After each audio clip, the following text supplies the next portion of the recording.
Yep. Super proud of the comeback win. Proud of the guys for their grit and their resiliency. A lot of reasons why it happened. But before I get to that, just want to thank our fans that came today. It was hot, and for you guys to sit in that sun and cheer for us the way you did means a lot to our players and our staff. So thank you for your loyalty and noon kick on top of it. I know that's not easy for a lot of you that travel into Raleigh, so thank you. And it's great to be 2-0. And another great, crazy finish, and you got to make a play. And sometimes you don't know who it's going to be. It's awesome when it's a senior. I told the guys in the locker room I was really proud of Kean for making that. It was a key play in the game at the end. Offensively, played really well. We had 0 turnovers on offense. We only had 1 penalty as a team the entire game. And so we didn't beat ourselves that way, and we were able to be productive moving the football. We were 100% in the red zone scoring points, had explosive plays. Our run game, rushing for 200 yards. I thought Hollywood was really in a good groove. The O-line and tight ends and receivers did a good job blocking.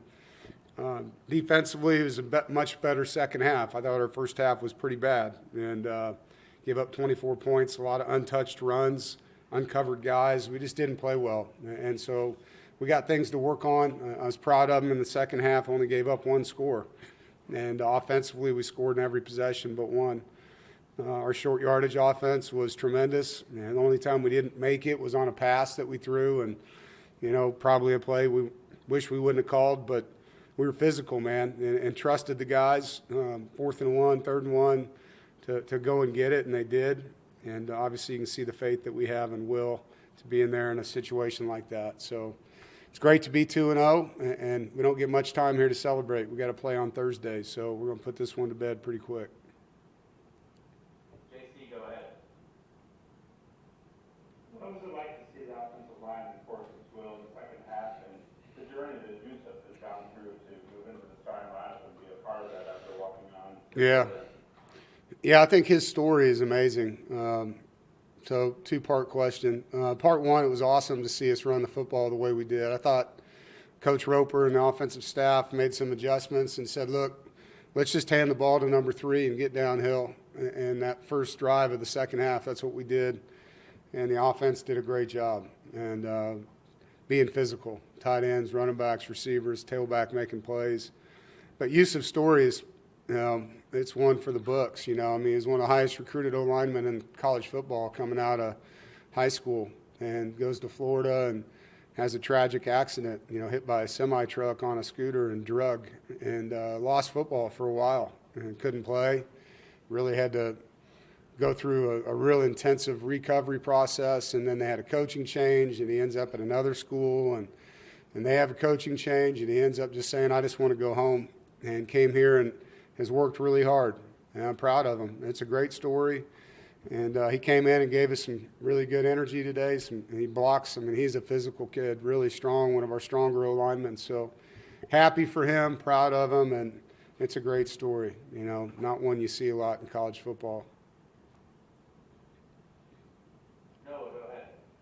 Hey, Coach, you mentioned just giving all your letting it work in the second half. You know, what's it like for you as a coach this season? You know, not only take over since they got 115 yards on 12 carries.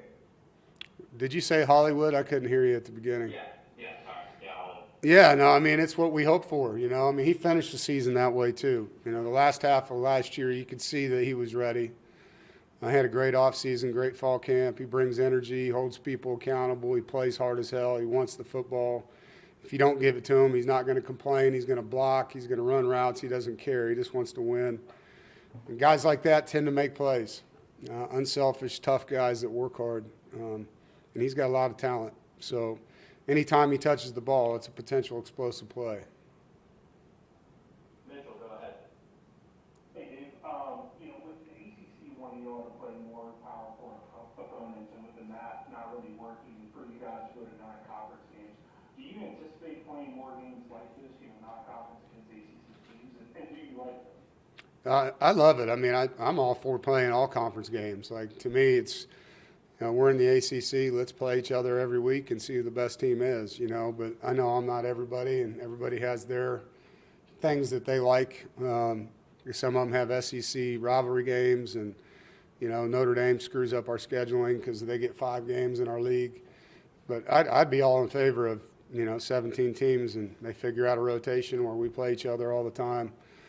I think nowadays, if you have a goal of being a playoff team, you got to play 10 Power 4 games. You got to have strength of schedule. And so it was a no-brainer for me to want to add Virginia because I'd much rather play a regional team than play someone from across the country. It just doesn't make as much sense for fans, for families, and for recruiting.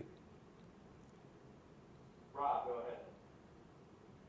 Dave, CJ's expanded his game with the run, and it's not just scampering to avoid. You're calling run plays for him. Could you just speak to that and how much that makes it a better offense?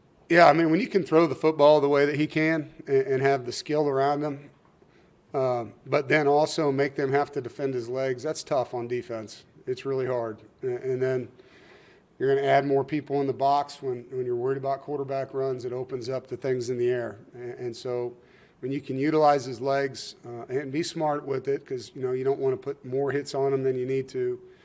But I thought Kurt called some really good QB runs in the game. CJ made some plays on his own. Obviously, the second touchdown run was a scramble.